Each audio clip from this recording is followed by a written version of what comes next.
कहानी का शीर्षक, जब पुकारा, माँ सजदे में थी, बेटा गुनाह में डूबा था। An emotional Islamic story of repentance and return to Allah. संक्षिप्त झलक। क्या तुमने कभी किसी कब्र को पुकारते सुना है? नहीं, लेकिन उसने सुना और तब उसकी दुनिया बदल गई।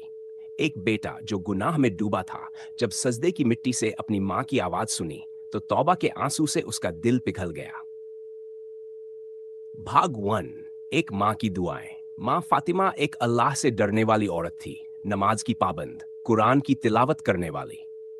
उसका बेटा आरिफ एक बिगड़ा हुआ नौजवान था जो न तो नमाज पढ़ता न ही माँ की सुनता। माँ हर रोज रात को तहज्जुद में उसके लिए रोती, या अल्लाह, मेरे बेटे को हिदायत दे दे, उसे तू अपनी राह दिखा दे। लेकिन आरिफ हर रोज और बिगड़ता गया। क्लब, शराब, हराम कमाई। भाग 2। आखिरी सजदा। एक रात माँ ने कहा, बेटा बस एक नमाज मेरे साथ पढ़ ले। लेकिन आरिफ ने टाल दिया। उस रात माँ सजदे में गई और वहीं अपनी आखिरी सांस ली। आरिफ देर रात शराब के नशे में लौटा। माँ की ठंडी लाश देखी, लेकिन उसके दिल में कोई कंपन नहीं हुई। भाग 3। कब्र की पुकार। माँ को दफनाया गया। कब्र की मिट्टी अब नम थी, लेकिन आरिफ की आंखें सूखी। उस रात उसे अजीब सपना आया। माँ की कब्र से एक आवाज आ रही थी, बेटा अभी भी वक्त है, सजदे में लौटा। आरिफ घबरा कर उठा, लेकिन अगले दिन फिर से अपनी पुरानी आदतों में लौट गया। भाग 4। हिदायत का पहला असर।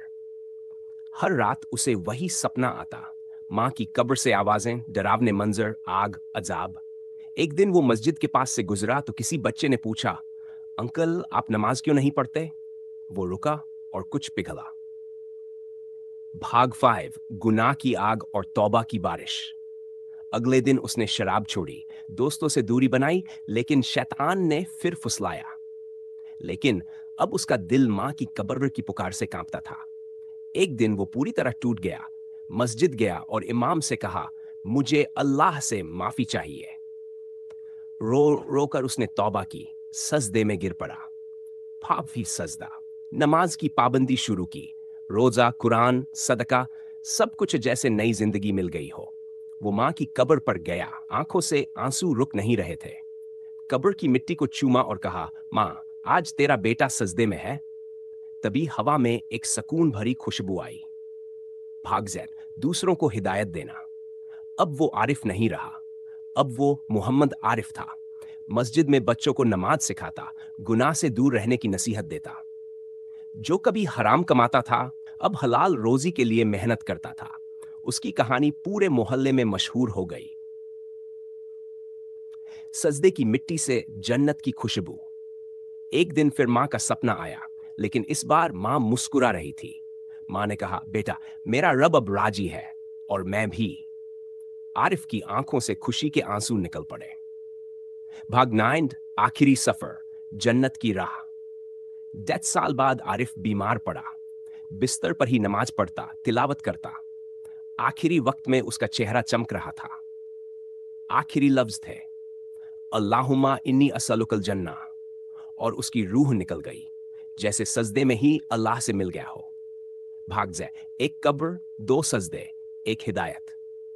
अब मां और बेटा दोनों कब्र में हैं, लेकिन सजदे की मिट्टी ने उन्हें जन्नत का रास्ता दिखाया। जो कभी गुनाह की आग में जल रहा था, आज जन्नत की रोशनी में है। और ये सब एक मां की सरकती दुआओं की वजह से मुमकिन हुआ। आरिफ अब मस्जिद का आम लेकिन प्यारा हिस्सा बन चुका था। वो हर सुबह अजान से पहले आकर साफ सफाई करता, कुरान की तिलावत करता और बच्चों को वुजू करना सिखाता। उसकी आंखों में अब गुनाहों का अंधेरा नहीं, बल्कि हिदायत की रोशनी दिखाई देती थी। एक दिन जब वो बच्चों को सिखा रहा था कि हर सजदा अल्लाह की रहमत को बुलाता है, दिमाग तभी एक छोटे बच्चे ने पूछा, अंकल क्या आप पहले भी ऐसे ही थे? आरिफ थोड़ी देर चुप रहा, फिर मुस्कुराकर बोला, नहीं बेटा, मैं भी एक दिन ऐसा ही बच्चा था, लेकिन मां के सद्दों ने मुझे बदल दिया। शब-ए कद्र की रात थी। मस्जिद रोशन थी, लोग इबादत में डूबे थे। आरिफ ने उस रात पूरी कुरान की तिलावत की। हर आयत के साथ उसकी आंखों से आंसू बह रहे थे। जब वो उस आयत पर पहुंचा, वाह बील वालिदैनी एहसाना, और मां बाप के साथ अच्छा व्यवहार करो, उसका दिल कांप गया। माँ की यादें जैसे उसके सीने में फिर से ताजा हो गई। वो मस्जिद के एक कोने में जाकर सजदे में गिर पड़ा। वहां उसने कहा, या अल्लाह, मेरी माँ की कब्र को जन्नत की बगीचा बना दे और मुझे माँ के सजदे जैसा सच्चा बना दे। कब्रिस्तान में अब आरिफ हर जुमे जाता, माँ की कब्र पर बैठकर कुरान पढ़ता। एक दिन उसने वहां एक औरत को रोते हुए देखा जो कह रही थी, मेरे बेटे को कोई राह दिखा दे। आरिफ उसके पास गया और कहा, अम्मी, क्या मैं आपके बेटे से बात करूं? उस औरत ने आश्चर्य से देखा। तुम क्यों? उसने जवाब दिया, क्योंकि एक मां की तड़प मैंने अपनी आंखों से देखी है और एक बेटे का नर्क से लौटना भी महसूस किया है। आरिफ ने उस औरत के बेटे को ढूंढा, कई दिनों तक उसे समझाया, कुरान की आयतें सुनाई और फिर वो लड़का भी नमाजी बन गया। एक रात जब वो मस्जिद से घर लौट रहा था तो उसे एक पुरानी आवाज सुनाई दी, मां की, जैसे कोई कह रहा हो, आरिफ, मेरा बेटा। वो डर गया, लेकिन दिल को सुकून भी महसूस हुआ। वो घर गया, दरवाजा बंद किया, वुजू किया और सजदे में गिर पड़ा। आंखें बंद की तो मां का चेहरा दिखा, मुस्कुराता हुआ। वो बोला, मां, क्या आप मुझसे खुश हैं?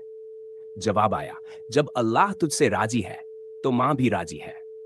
आरिफ सजदे में ही रोता रहा, एक सजदा जिसमें पूरी दुनिया की राहत थी।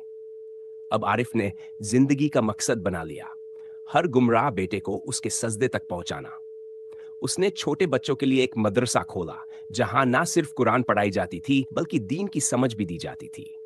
मां की तस्वीर एक फ्रेम में टंगी थी, जिसमें नीचे लिखा था, एक सजदा जो तुझे बचा सकता है।